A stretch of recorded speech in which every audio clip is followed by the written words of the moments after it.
I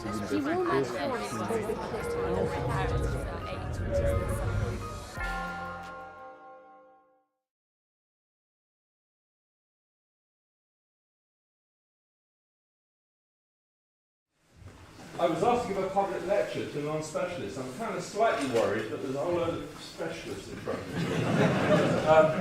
And I ain't going to talk to you, okay? It's to the non-specialists that I'm going to give this. But you might find a little bit of reassurance from some of the things I'm going to say, because I might well mention you.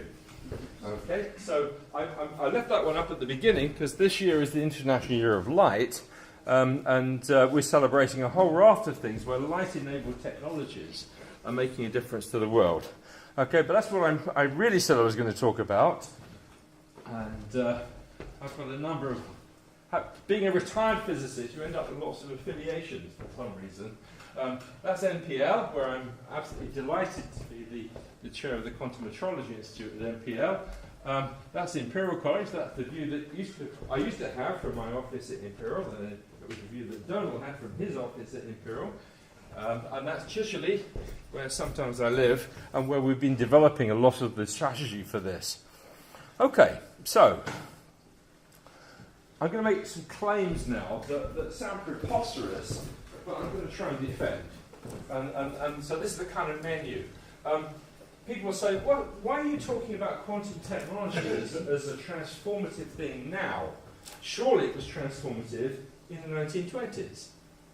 Okay, so I need to be able to distinguish the sort of quantum physics that people did. They got their Nobel Prizes from work they did in the 1920s, and what that led to was the transistor, the laser, all those kinds of things. And understanding matter at the microscopic level enabled us to understand that there were discrete energy levels and there were transitions between those energy levels. Okay? So, if you like, you could call that quantum 1.0. And an awful lot of what we do is dependent on that. Okay? It really did transform our lives. That's the first quantum revolution. And this is the statement I really will go out and fight for. It's transformed our lives in a way that I don't think we've seen a change of that magnitude since the Industrial Revolution. As soon as we started to work out ways in which we exploited quantum physics, it led to lasers. As soon as we had lasers, we looked at low-loss optical fibers. The invention of the erbium-doped fiber amplifier, partly at Southampton University in the UK, partly at BT, partly at Corning, led to broadband internet. And broadband internet has changed entirely the way we entertain ourselves, the way that we do business, the way that we trade, and so on. So, the greatest change in our lives since the Industrial Revolution, I think that's fairly straightforward to. Now, what about this second revolution, the thing that's got us animated now? The second revolution exploits some of the odder properties of quantum mechanics, not just that we have discrete energy levels and transitions between them, but that we can make these really weird things called coherent superpositions. Things that are in a superposition of this state and that state.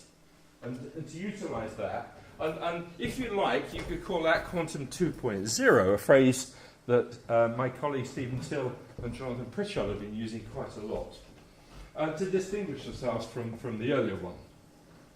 This, to exploit coherence, these funny superpositions, is what we're after. And in doing that, what I'm going to show you is that it generates technology. When you talk about quantum physics to the layperson, they often think you're talking about this spooky sort of quantum correlation-y thing that you read sometimes in the Sunday supplements. I gave a talk to quantum bankers, i.e. people that thought about investing, and they thought we were talking about philosophy. And I said, no, technology. Okay. So I'm going to try and talk about it because, as it happens, coherence underpins an awful lot we take for granted. Atomic clocks, GPS, navigation, MRI imaging, secure comms, and so on. So that's what I'm going to talk about. And the reason we're all here in Oxford is we're celebrating an investment that came from the UK government. In the autumn statement in 2013, the Chancellor, there he is, announced £270 million investment in quantum technology over 5 years. This is the largest amount of resource that any UK government has committed to what's really an emerging disruptive technology. To that, we've also added now about 30 million from the Ministry of Defence. National Physical Laboratory has also invested very dramatically in that. Okay, so why do governments invest in this stuff? So I've stolen this from the Dutch Ministry of Economic Affairs. Okay, might as well get somebody on your side. This is the Dutch Ministry. It looks like the Royal Crest, actually, doesn't it? But it's their Royal Crest. Right, why do you invest? Quantum computational power can unlock confidential information protected by classical encryption. That sounds like bad news, doesn't it? Right. I'd quite like to read all the things that Ian Walmsley is buying on Amazon. I really don't. And that would be funded by the usual suspects. NSA, by the way, stands for no such agency. Quantum encryption secures confidential, so we can be the burglars and we can be the defenders. And if you look, they're Korean, Singapore, Chinese, hugely investing in this. QKD, you'll see this phrase come up again. Don't worry about it. It's a technical thing to say securing confidential information. I know there's us. And just to prove that it came from the Dutch and not from Victoria Street in London, it was 370 million euros. I'm not quite sure what exchange rate they were using. Right, so let's talk about how computation changed over the years. Okay, and I can't resist this. This is Tommy Flower's Colossus, which he built in 1943 at Bletchley Park, and it was the first really decent electronic computer. That thing over there is called the bedstead, and it had an amazing clock rate. It had a clock rate comparable to some of the laptops that I think I've still got somewhere. Okay, it was a photoelectric cell reader through paper tape. It was very fast. So that's Tommy Flowers. That's the first. That's not Tommy Flowers. That's two Wrens that were operating it. But this is Colossus. And if we look, I've stolen this from the new scientist. This is brain power. You didn't know that brain power could be quantified, did you? Against year. Okay, and geriatrics in the audience, like me, that's the first Apple computer I ever bought, an Apple II. The first supercomputer I ever used was the Cray 1. Okay, I'm kind of depressed at the Sony PlayStation, now I've got it. and if you look back, if you look at the way evolution works, there are various things. So we're beating worms, which is pretty good, and we're certainly up at guppy level. Okay, I'm going to continue this theme of progress, because to some extent you can describe all of these things as Moore's law. Moore was the founder of Intel, and he came up with these historical laws. They're not based on science. There's looking a backward look at investment. Okay, calculations per second per kilobuck. Okay, against year. And you can see bing, bing, bing, bing, bing. It's a logarithmic scale. That's pretty good. And so there's punch cards. That is Trevor in the audience. No, good. That's probably made by E2V. And there we go to integrated circuits. So you can see this tremendous progress from 10 to the minus 6 up here to 10 to the 8 in terms of calculations per second per kilobuck.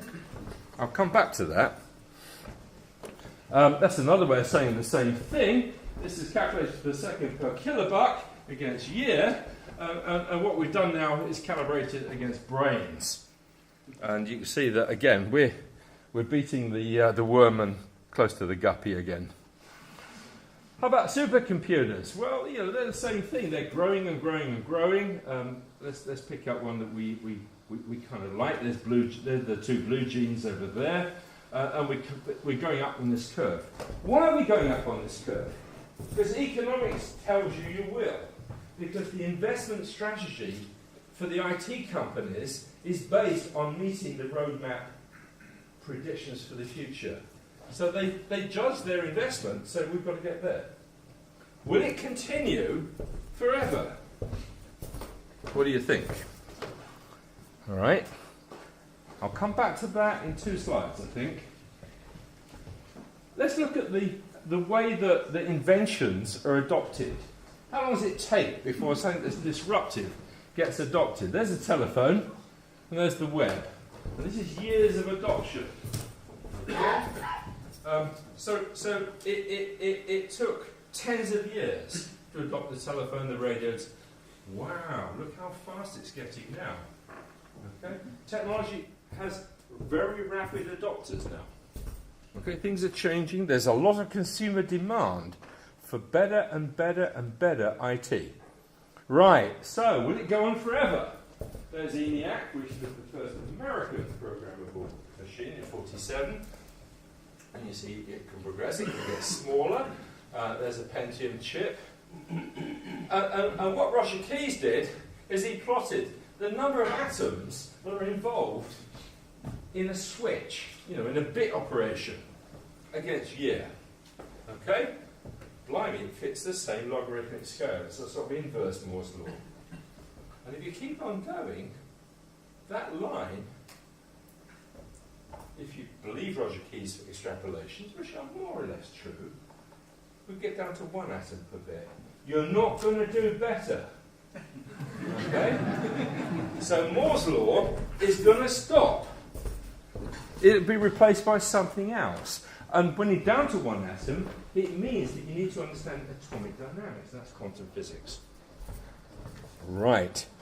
Okay. So, that's the Cray XMP. That's a sermon. I didn't use that one. I used a Darsbury version of something similar. Okay. Let's see where we were. That's 25, 26 years ago. Okay.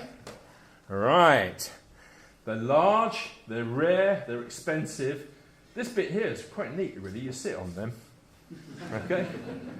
All right. And what we want is small, ubiquitous, and cheap. So what we want is to produce something better than this in your pocket. What an ambition. Yeah? Something as good as that or better in your pocket. You've got one. That has the processing power which will beat that Cray. And you've got it in your pocket. You probably some terrible people out there that have Samsung phones. Now take it apart. I don't recommend... Actually, that's only an iPhone 3, so yeah, take it apart. And see what's inside it. And there's all this gubbins inside. And you think, I wonder what all this stuff is. Not only has it this processing power, it's got a whole raft of sensors. It's got an RF antenna. It's got GPS. It can locate where you are. It can locate where other things are as well. It can sense magnetic fields. It's got a compass in it. It's got a capacitive touch on the screen.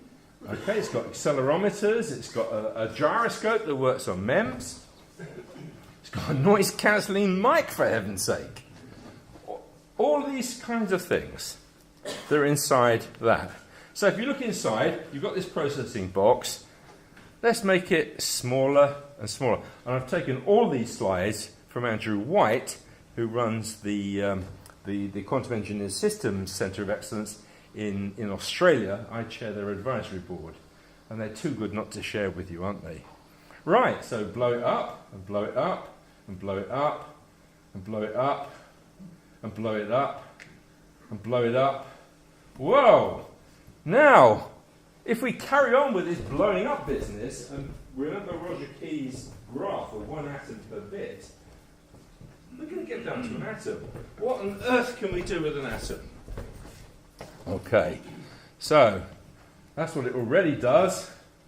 Okay, so if we're down at an atom scale, what we need to do is to remember the dynamics of atoms behave quantum mechanical laws, which are very different. They have amplitudes, they interfere with each other, they get superpositions, and so on. This is Erwin Schroedinger.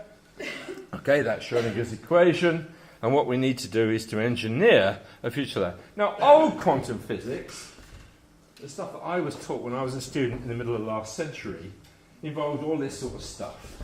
Orbitals, energy levels. Fine, really useful stuff. Okay? But what we want to do is to put things into superpositions. We want to engineer complex quantum systems so that not only can we put them in a specific quantum mechanical state, maybe ground state, a cold state, or put it into superposition 2 of these things. Okay? Well, there's lots of ways you can do this sort of stuff. What you might be able to use is lasers, not to heat things up, but to cool things down. Okay? Now, I never ever thought I'd be able to do this about a decade or 2 ago. But what we see there is laser cold atoms. Portable. It took these guys, there you go, see the little blob there? That's a little cloud of really, really cold atoms. That thing was in a van 3 hours ago, okay, coming up from Birmingham. And this is part of the Quantum Imager project, which our national initiative is actually funding. I'll come back to that, because this is a gorgeous example of quantum physics working at a sophisticated level. So, quantum mechanics, where did it come from? It came from these geezers. Planck, Einstein, Bohr, Heisenberg, Born. That's Born in a really, really cheerful mood, by the way. Paul Dirac, and Schroedinger. And so what I'm talking about is this business about how we can exploit these funny amplitudes that interfere with each other in quantum mechanics. The second quantum revolution.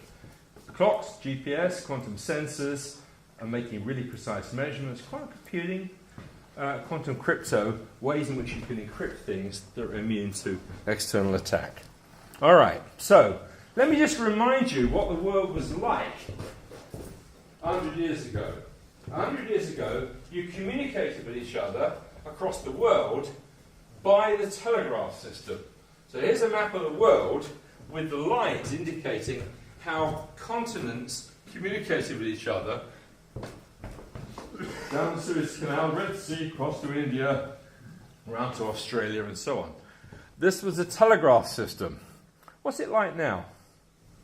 It's almost identical, except that now we have fibres, glass fibres, that are containing that information, little packets of light. Little packets of light, and that's how your broadband works. And it's pretty much the same routing. But there you go, that route down there is absolutely identical to where the telegraph goes. But where we live now is in a situation where the speed of light down these things and the ability to switch lasers on and off really quickly has transformed our lives. Right, so we can communicate with each other. So let's pose a really serious problem. How do you know where you are? It's really difficult. How do you know where you are? Okay, and in the 18th century, the British government formed the Longitude Prize because understanding longitude was critical to advanced trade. Okay? So they had a prize in a competition, and it was eventually won by Harrison. It took a long time for him to get the money out of government, so nothing much has changed. Okay, this is Harrison's chronometer, which sits in Greenwich. Okay, and his prize, when he eventually got it, was £20,000. If you translate that, that's $4.25 million US at current values. Why have I got this character here? There was a copy of that chronometer that was on the Bounty, and it was used in the various journeys around the world. Cook used one, but the Bounty version, which I think is really amazing, and this is K2, the copy of one of the chronometers was on HMS Bounty, and of course that's where the mutiny on the Bounty happened, and years later they recovered K2 from Pitcairn Island. And that solved, because of accurate timing, the longitude problem. And in the old days, you worked out when you were, that tells you where you are, but when are you? What time is it? And you know how to do this in the old days, because what you would do is look at where the sun was at noon. Okay? And that means that across the globe, there was a continuum of time. because noon occurs continuously across the globe. All right, so who cares? That means that there'd be Oxford time, London time, God help us, Cirencester time. Okay? And some cities were terribly fond of their local time. But as soon as transport speeded up, i.e. with trains, you needed to know a national time. Okay? So as soon as fast trains happened, you needed a UK time. Okay? And this is one of my favourite places in Bristol, where in Bristol Station there is a clock, and because Bristol noon time is 10 minutes different from Paddington London time, okay, they wanted to preserve the fact that they were very proud of Bristol time. So this has got 3 hands, and those ones differ by the 10 minutes. It's still working. Okay.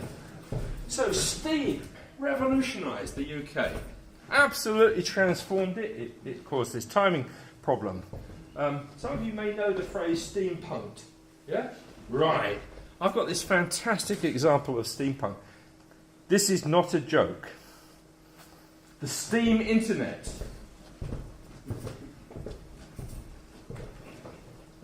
In the 1870s, they installed all these pipes underground in Paris. They weren't for carrying water or sewage or anything else. They were to distribute time. And there were big steam engines installed that pulsed regularly compressed air through these pipes, delivering the exact time of a mother clock all over Paris. I love this phrase. As the pipes belched, the city's clocks ticked. Nothing ever goes away. We are distributing authenticated time down glass fibres now. It's called fibre time, NPL leads on it. It's the same idea, but with exquisite precision. But I love the idea of steam clocks. Right, so types of clocks. If you had a fundamental primary standard, that defines the second. And it's big, it's got a fantastic accuracy, it loses a second in 100 million years, it's enormous, it takes a kilowatt of power, and it costs $1 million. Okay? The quartz crystal watch you've got probably on your wrist is reasonably, that's quite amazingly accurate, really. It loses a second in a year, and it only takes 100 milliwatts of power, 300 bucks. That's the one on your wristwatch, and it only takes 10 seconds. Okay, so clocks, very accurate, very big, very expensive, little tiddly ones, very cheap, go everywhere. Okay? Right.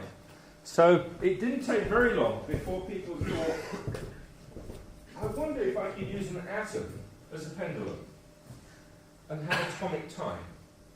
Okay, to link the unit of time to something fundamental, an atom, which is the same in your atom as my atom. Okay, so you bring pulses of light, and you take a spin, and the spin will put it into this superposition. And the basic idea stems from developments in atomic physics, okay, from Isidore Rabi, who's the pioneer. That's Rabi, got the Nobel Prize. This is Norman Ramsey, who was Rabi's student, who worked out that you could get this exquisite precision by exploiting this funny interference that I was speaking of. And so what Ramsey's idea was is to have atoms. They move out of an oven in a stream. They go this way. And what we'll do is we'll make them jiggle. We'll put them into a superposition state by the first pulse. We'll leave them alone. And then we'll come back with a second pulse a bit later. And the interference between the two will give them fantastic interference fringes. And that's the precision that you're going to get for clocks. Okay, so Rabi and Ramsey already started thinking about this. But the first one was built at NPL by Essen and Parry. I'm very pleased to say that at NPL you no longer have to wear suits in the lab. And that's the first atomic clock. It's an atomic beam cesium machine, and it sits in the Science Museum in South Kensington. Okay? They were the first ones, and it provided the primary standard using this quantum coherence. It was commercially developed. I'll come back to this cold atom bit in a minute. Okay? Portable clocks were absolutely essential. I can't resist this one. This is an atomic clock being transported across the Atlantic. Although civil servants and scientists weren't allowed to travel first class, apparently atomic clocks were. And so there's an atomic clock with its own seatbelt travelling away. And you can see it's pretty monstrous. Okay, so, and it did all sorts of things. Now, the problem with these atomic clocks is that the accuracy depends on how long you've got to study those atoms for. Okay, if you've only got a little bit of time, you don't have much resolution. If you've got a lot of time, you get loads of resolution. If only we could make atoms slow. Now, making atoms slow means that you've got to make atoms cold. Okay, so let's see if we can cool atoms down. Well, obviously I've spoilt it because there's laser cooled atoms over there. All right, so I don't mean that sort of cold. Is anybody from Canada here? Yeah, all right, good. Don't go and work in Canada. Took us ages to defrost that. Okay, so cooling and trapping atoms. How do you do it? Okay, the problem is that atoms move really fast. The room temperature atoms we've got around here, they really do fast. You see that? Well, it's gone again. There it is. Bam, there it's gone again. And the reason is that the velocity is given by the temperature, well, the velocity squared is given by the temperature. So what you want to do is to get that temperature down. At room temperature, rubidium atoms, sort of things you might want to consider for a clock, they move at 380 miles per hour. Okay, so cooling means slowing. Slowing enables you to trap the things. You can hold on to them for a bit longer. Okay, and once you've got them under control, you can measure them precisely. Okay, so what we'd like to do is to get really cold. You can't see that, can you? All right, I'll read it out. It says temperature measured in kelvins equals degrees above absolute zero, and absolute zero is minus 273 Kelvin. It doesn't show blue at all. Okay, never mind. Right, so who came up with these ideas? Well, the basic idea of laser cooling was a bit like stopping a bus by throwing snowballs at it. You will do it if you throw enough snowballs. Okay, and that came from a whole raft of people, including Ted Hunt, Shawlow, and various others. But these three worked out to get to exquisitely low temperature, and they got the Nobel Prize in 1997. That's Steve Chu, Lord Cohn-Tanucci in Paris, Bill Phillips at NIST in the United States. And they got the Nobel Prize by coming up with a really clever idea of trapping atoms where the atoms can't really move. They become kind of viscous. They get stuck in a sort of optical treacle. There's laser beams coming in there, and however they try to move, there's a resistive force to stop them.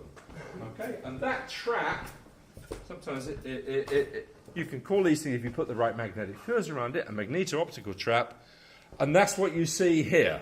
Okay, this is a really clever one, which the guys could actually bring in a van this afternoon. Okay, and what you see there, what you did see there earlier, were trapped atoms in the trap. If you can make these things really cold, you can go back and do the clock business all over again. So this thing defines the second for you. I used to worry about this molecule called cesium difluoride, but it's actually cesium fountain 2. Okay?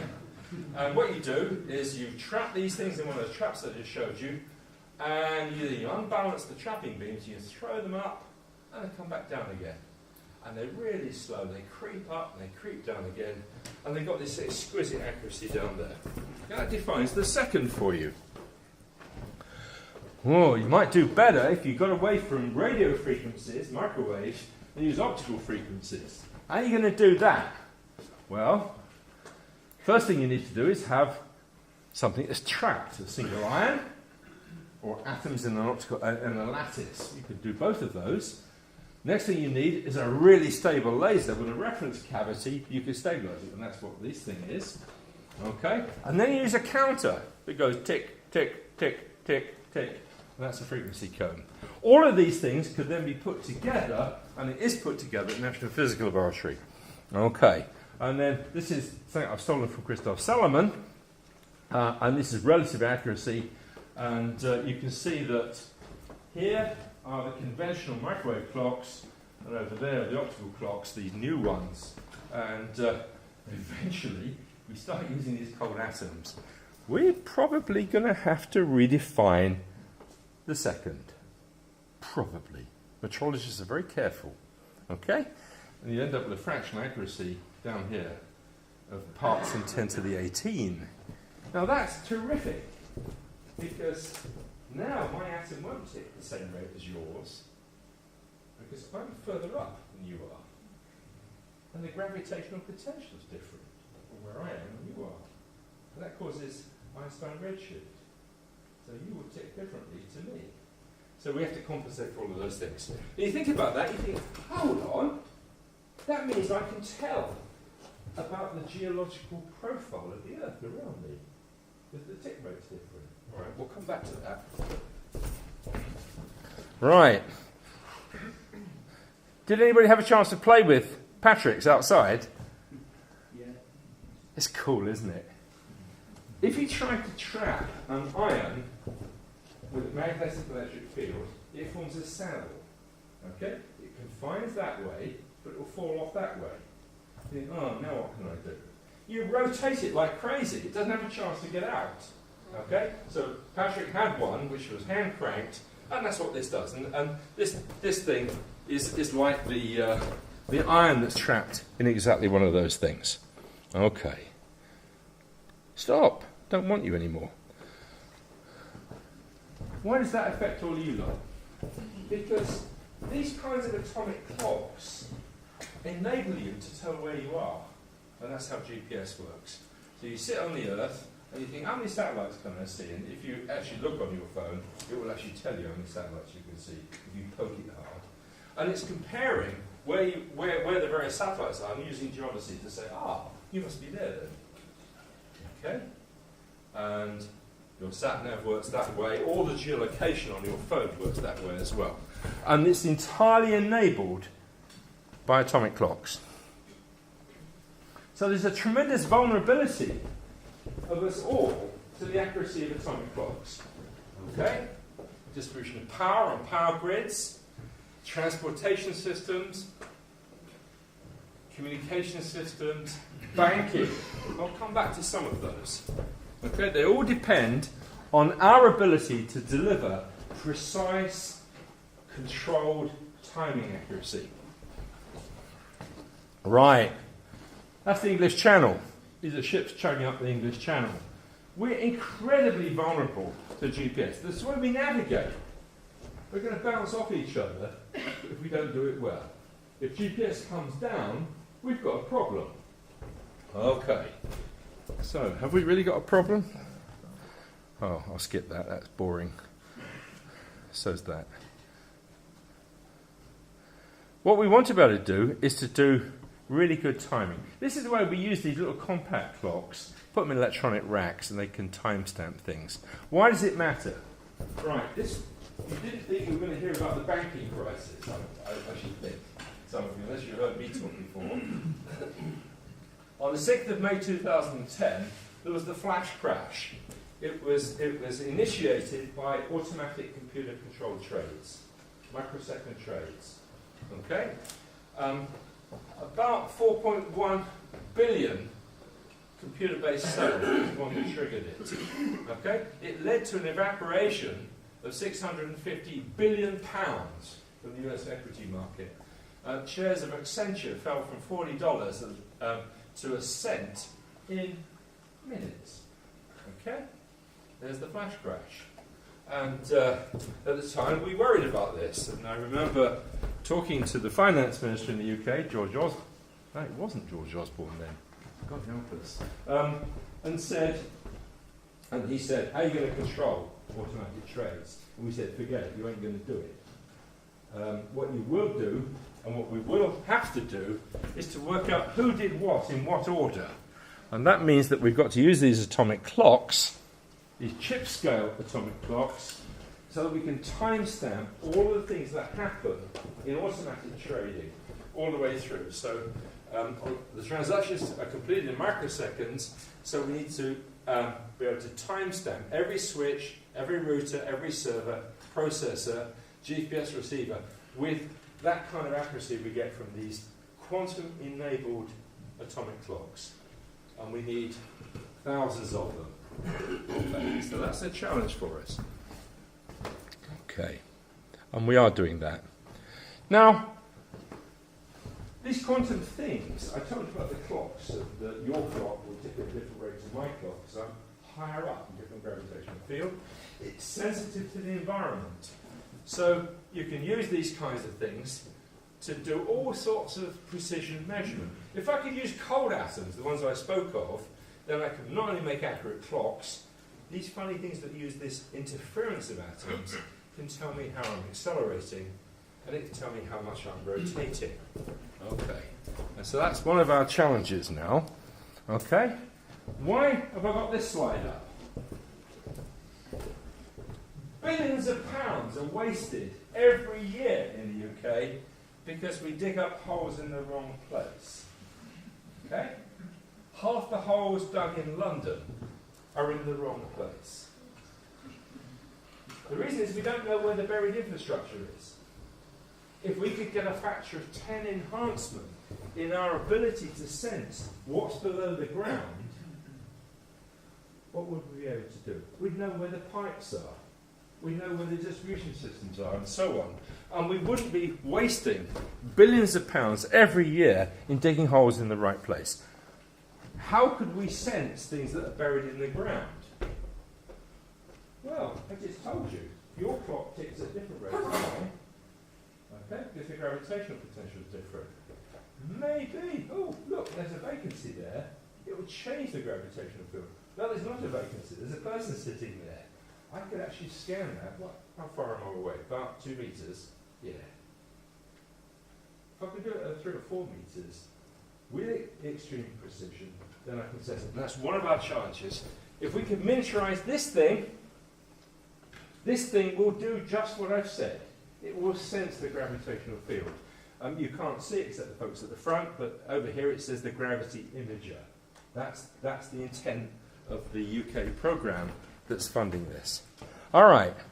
Now what we'd like is not this, but a dinkier version. And that's the dinkier version that the group in Birmingham, from which this remarkable kit and these lovely people have come today. Okay. I'll skip that. So I mentioned quantum physics securing privacy of things. So we're into cryptography and we're into secure codes. The only provably secure code that we have is called a one-time pad. Okay? One-time pads, sometimes called Vernam ciphers, were invented at the end of the First World War. And what you do with a one-time pad, you take your plain text, you turn it to binary, that's easy, that's trivial. And then you combine it with bits that only you and the legal recipient know about. That's your key. Okay? It's a sequence of ones and zeros, and that scramble thing, because only I know the key and the legal recipient know the key, and nobody to do it. And of course, Shannon in the 40s proved that these are unbreakable. There are some provisos. The key has to be kept secret. The key is the same length as the message. The key is truly random. If there's some mathematicians here, they'll ask questions. How do you know it's random? We'll come back to that. Okay? And the key's never reused. If you use a public, one of these keys again, you're in trouble, as people discovered in the past.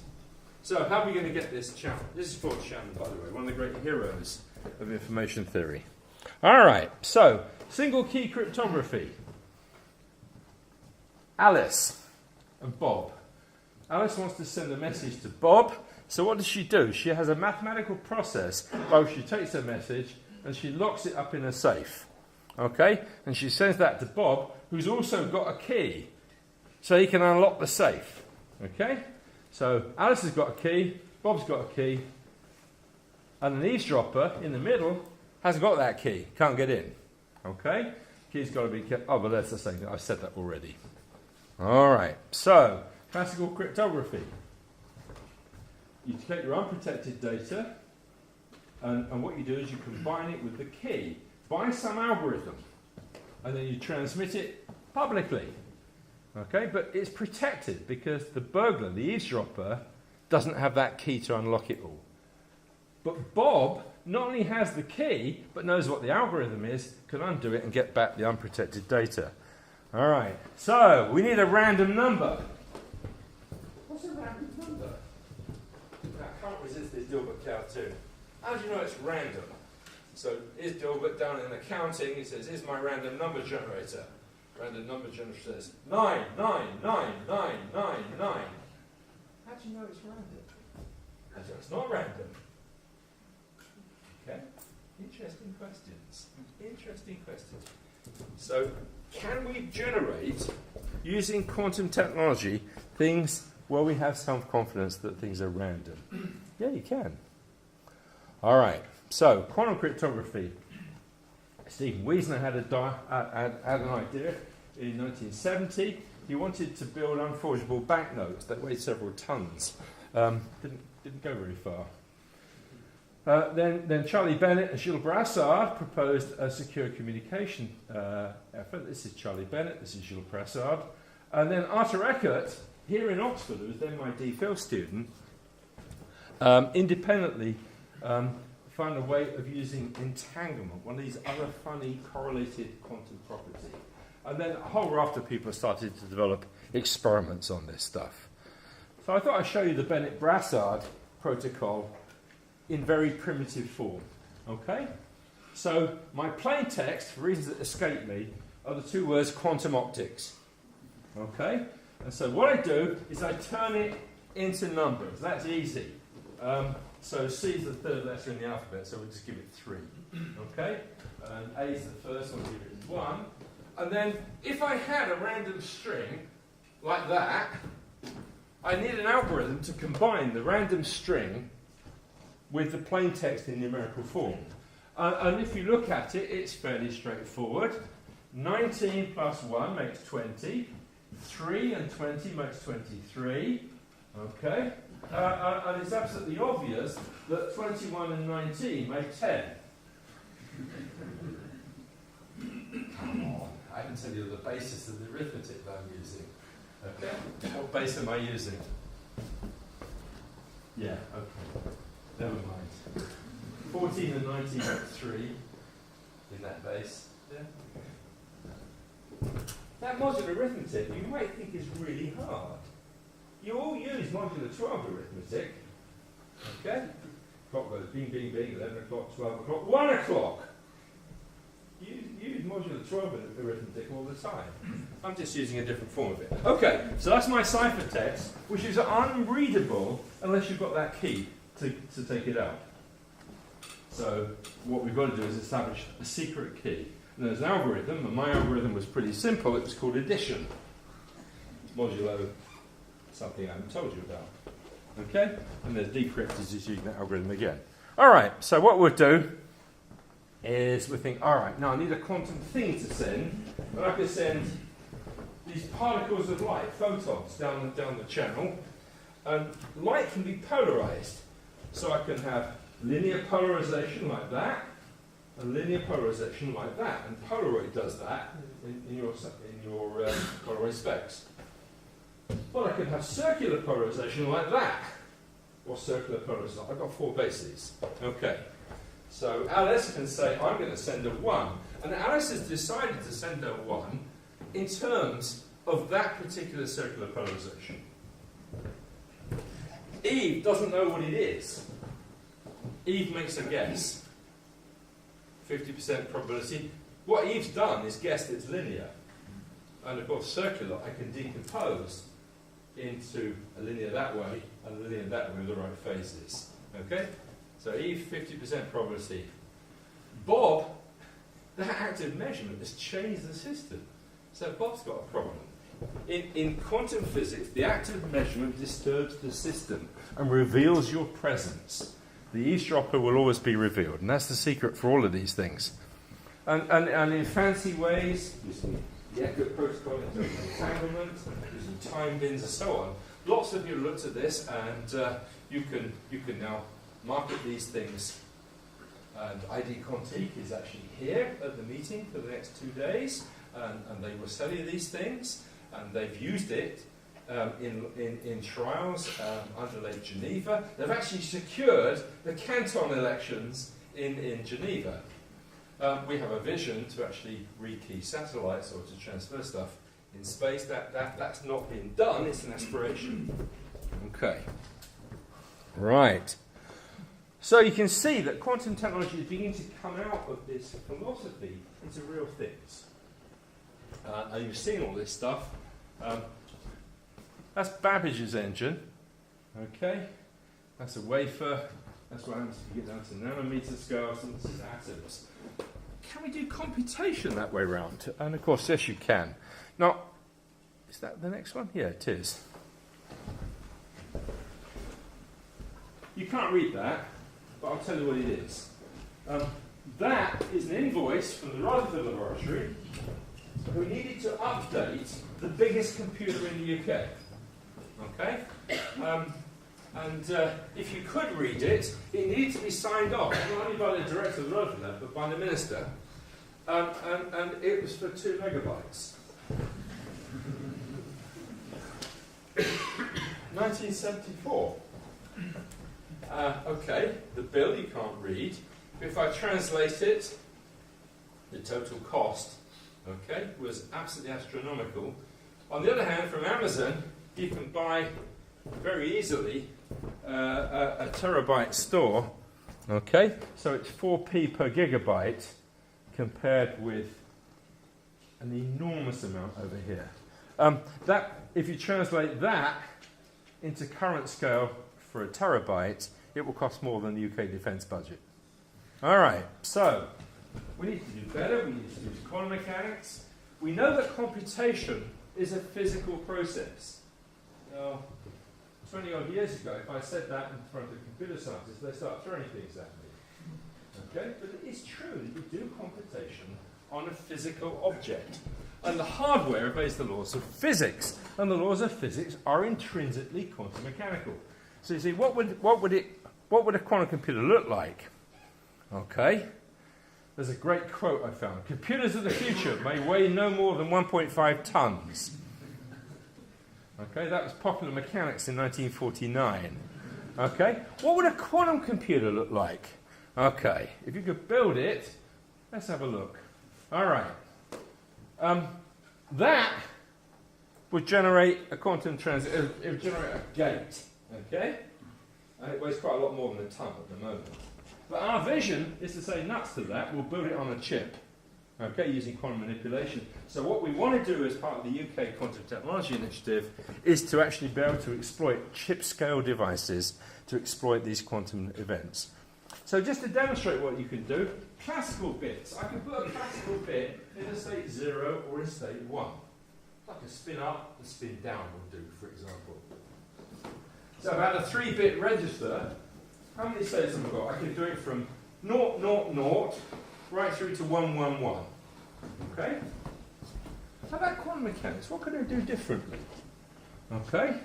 Oh, sure, I can make bits that are in 0 or 1 quantum mechanically. Spin up, spin down. I can put it in a superposition of both 0 and 1. Okay? Here, well, that's one of Arthur's animations of whatever that could be. Okay? So, quantum registers, there are 8 possibilities over there. I can put it into a superposition of all these things simultaneously. Okay?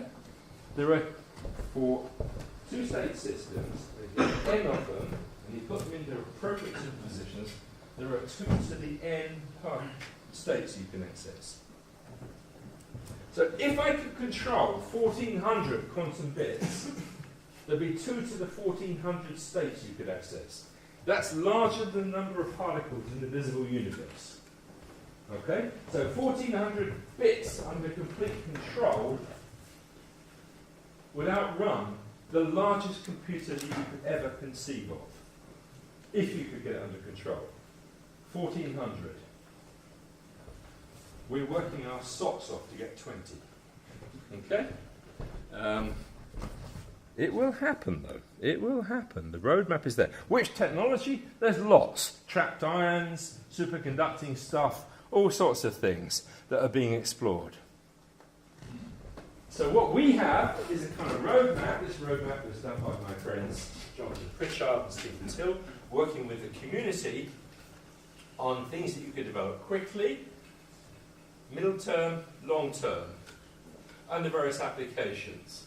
Okay, precision timing, clocks, we can do really well on that, and that will enable us to do a whole raft of timing, precision, navigation, GPS-denied stuff. Comms, sensing, computers. Quantum computing, I'm getting a bit more optimistic than this more than 15 years now. I'm getting, things are developing really well. Right. I want to skip that. No, I don't. Yeah. Why have I got this up? If you look at very early stage photosynthesis, you discover that the transport processes in the molecule, in photosystem 2, obey the laws of quantum transport, these superpositions. Okay? The ability to speedily transfer the excitation around to a trap and to utilize it appears to depend on quantum mechanical coherence.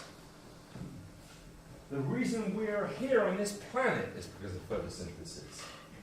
Okay? And therefore it's the largest quantum mechanical thing that you could ever imagine. This is the globe greening season by season, observed from space. As photosynthesis greens the planet, they're green, winter in the north, summer in the south, summer in the north, summer in the south. That's a quantum process that's underpinning all of that. The reason we're here. And of course, if we're really smart, we could understand how nature has explored all these pathways and exploited it so accurately in things that we can engineer ourselves. And people around the world interested in really clever photovoltaics have that as a great challenge. How can you at least match nature, do better than nature? I see Donald Bradley, one of the great pioneers of this field, is in the audience. It is a tremendous challenge for us. But it is something that depends on quantum physics. Right. Enough of the Earth. Move on. Come on. Right. Hype cycles. How do I know that what I've been telling you isn't just a whole load of rather over-optimistic hype? The Gartner hype cycle is terrific. Okay? This is visibility of something or other versus time. There's a technology trigger, everybody gets very animated, there's a peak of inflated expectations, there's the trough of disillusionment, often due to the lack of money to see it through into the next stage, the slope of enlightenment and the plateau of productivity. That's the standard Gartner hype cycle. Right, so if you crowdsource and ask a whole raft of people where their favourite technologies are, okay, there's a snapshot a year or so ago. This will do for a year or so ago. All right. You can't read all these, perhaps. And don't forget, this is crowdsourcing. You're asking a whole raft of people, where do you think we are with various technologies? I'm kind of pleased that quantum computing is on its way up. Okay? I'm kind of depressed that big data is on its way down. Okay, and I think there are some things that they've got wrong here. I think mobile health monitoring is on its way back up again. To get from here to there, another way of saying this for really innovative, disruptive technology is how do you bridge the valley of death? How do you get from laboratory scale things, these beautiful devices of cold atoms in this trap, to find a thing that I can put fairly simply and wheel up and down the streets of London and say, yeah, there's a pipe there. in ways that we can deploy all the time. That's the valley of death. What we need to do is to provide the right mechanisms by which industry, translation experts, and the scientists all work together. And part of the UK National Initiative is to bring that community together to enable that process to work in the most effective way, so that we're not in this trough of disillusionment on quantum physics. Now, we will be if resources aren't there to pull the stuff through into products that people both want and need. But I think I've given you some examples of demonstrators that can do that. Now, I'm going to make some predictions. All the things we promised in the quantum technology strategy are going to be delivered, clearly. Let's compare my predictions with somebody infinitely more capable and famous. Let's go to Lord Kelvin.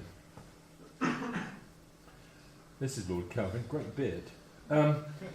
I can state flatly that heavier than air flying machines are impossible. X-rays will prove to be a hoax. Radio has no future. Okay, I quite like this. That's an X-ray of Kelvin's hand, by the way.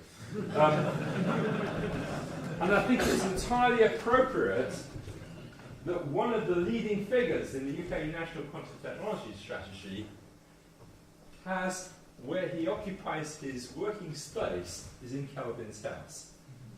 Okay, tomorrow sitting over there. And we need to remember that when we predict things, we're possibly wrong. But I can tell you that some of these quantum things will transform our lives. Okay? As a finale, I started off with the International Year of Light. Light is the thing that we exploit more than anything else in this quantum stuff, in the UK at least, to enable us to do things, to control quantum systems, to manipulate them, to encode information and to read it out. Those beautiful devices that are in that box over there are enabled by lasers. This is the International Year of Light. Light has transformed our world. Thank you for listening.